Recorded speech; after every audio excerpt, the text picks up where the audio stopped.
자, 대한항공 하면 뭐가 떠오르세요? 아마 대부분 비행기 타고 여행 가는 거 생각하시겠죠.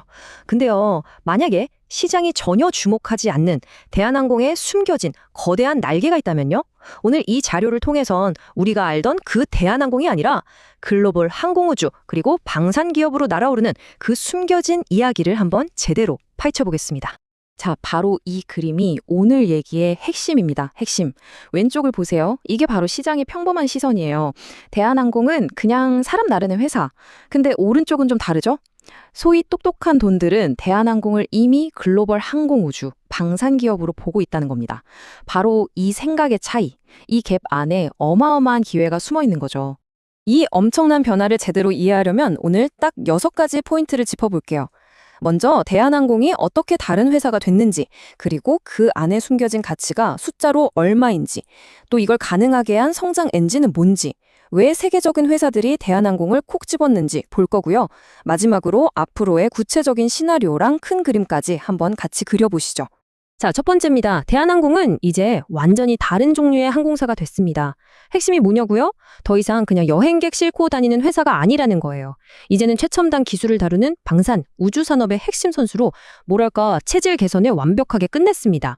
좋습니다. 두 번째는 바로 숨겨진 가치를 찾아내는 것이죠. 시장은 이걸 못 보고 있는데 과연 분석가들은 이 변화의 가치를 어떤 수처로 계산하고 있는지 한번 들여다보죠. 자, 이 그림 한번 보세요.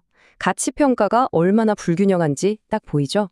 한쪽엔 여행 가방, 이게 기존의 여객 사업이에요. 반대쪽엔 정밀한 기어들, 이게 바로 새로운 항공우주 사업입니다.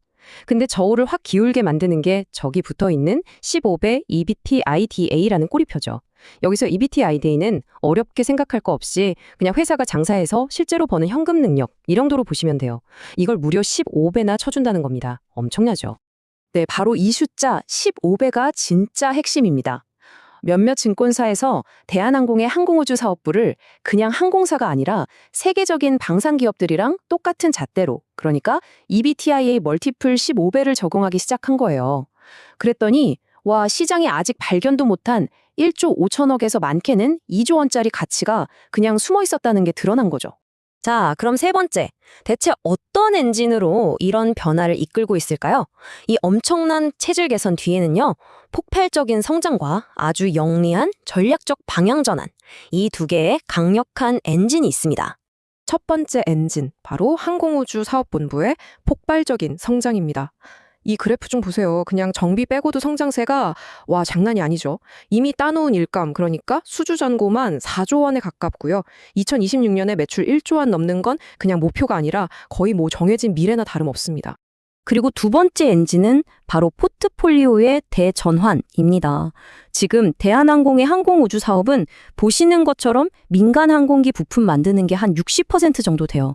자, 이게 바로 지금의 모습입니다. 기억해두세요.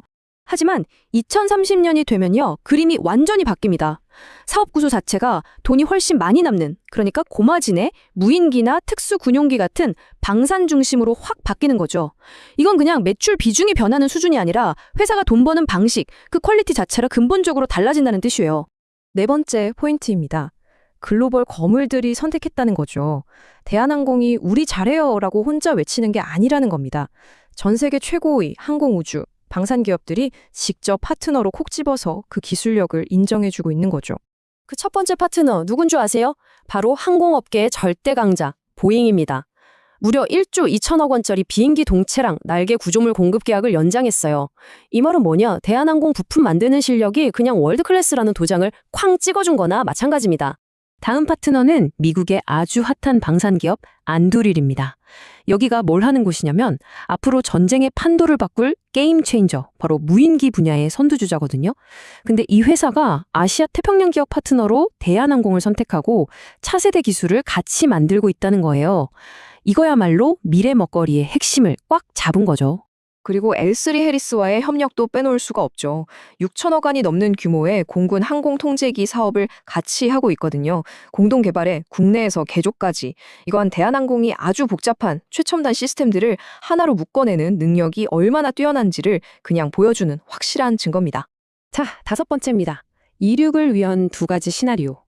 지금까지 얘기한 전략들이 그냥 뜬구름 접는 얘기가 아니라 어떻게 현실에서 구체적인 프로젝트로 이어지고 있는지 미래 가치를 확 끌어올릴 두 가지 핵심 동력을 지금부터 보겠습니다. 첫 번째 시나리오는 바로 이겁니다. 압도적인 MRO 클러스터의 완성. MRO가 뭐냐면 비행기 고치고 정비하고 분해해서 다시 조립하는 그런 사업이에요. 근데 대한항공이 지금 인천 영종도에 5,780억 원을 쏟아부어서 아시아에서 제일 큰 엔진 정비 단지를 짓고 있어요. 2027년에 문을 여는 게 목표입니다. 여기서 핵심 숫자는 바로 360입니다. 이 새로운 공장이 다 지어지면 1년에 고칠 수 있는 엔진 개수가 지금 130개에서 360개로 거의 3배가 되는 거예요. 이거 뭐 우리 회사 비행기만 고치는 게 아니라 다른 항공사들 일감까지 싹 끌어와서 돈을 버는 새로운 현금 창출 기계가 생긴다는 얘기죠. 두 번째 시나리오는 무인기 사업으로 진짜 돈을 버는 것입니다. 이제 연구만 하는 단계를 넘어서 실제로 대량 생산을 하기 위한 공장을 짓고 있는 거예요. 2029년 완공을 목표로 하고 있습니다. 이 투자가 얼마나 대단한지 보여주는 숫자가 바로 1만 1000평입니다. 2천억 원을 들여서 1만 1000평짜리 공장을 짓는 건데요. 여기가 바로 중고도 무인기를 찍어내고 또 레이더에 잘 안 잡히는 스텔스 무인 편대기를 개발하는 심장이 될 겁니다. 본격적으로 생산이 시작되는 2030년대 초반이 되면 여기서 진짜 어마어마한 매출이 터져 나오겠죠. 자, 이제 마지막입니다. 수평선 너머를 보자는 거죠. 물론 이렇게 멋진 비전으로 가는 길이 마냥 순탄하지만은 않을 겁니다. 단기적인 리스크도 분명히 있어요. 하지만 중요한 건 장기적인 성장 스토리를 놓치지 않는 겁니다. 딱 이 레이더 화면 같아요. 기름값이나 환율이 오르는 것처럼 단기적인 먹구름이 끼면 주가가 좀 흔들릴 수 있겠죠. 하지만 전문가들은 이 장기적인 항공우주, 방산 쪽의 성장 동력이 훨씬 더 강력하다고 봅니다. 그래서 이런 단기적인 하락을 오히려 좋은 회사를 싸게 살 수 있는 기회로 보기도 하는 거죠. 자, 오늘 분석 내용을 딱 한 장으로 요약한 그림입니다. 시장은 아직도 왼쪽 저 여객기 티켓 파는 거에만 신경 쓰고 있어요. 하지만 대한항공의 진짜 성장 인지는 이게 가운데에 엄청난 정비시설, 그리고 오른쪽에 무인기나 위성 같은 최첨단 기술에서 힘차게 돌아가고 있습니다. 자, 이제 여러분이 대한항공을 보실 때 눈에 뭐가 보이시나요? 여전히 그냥 비행기표 파는 항공사인가요? 아니면 항공우주의 미래를 향해 날아오르는 그 거대한 날개가 보이시나요?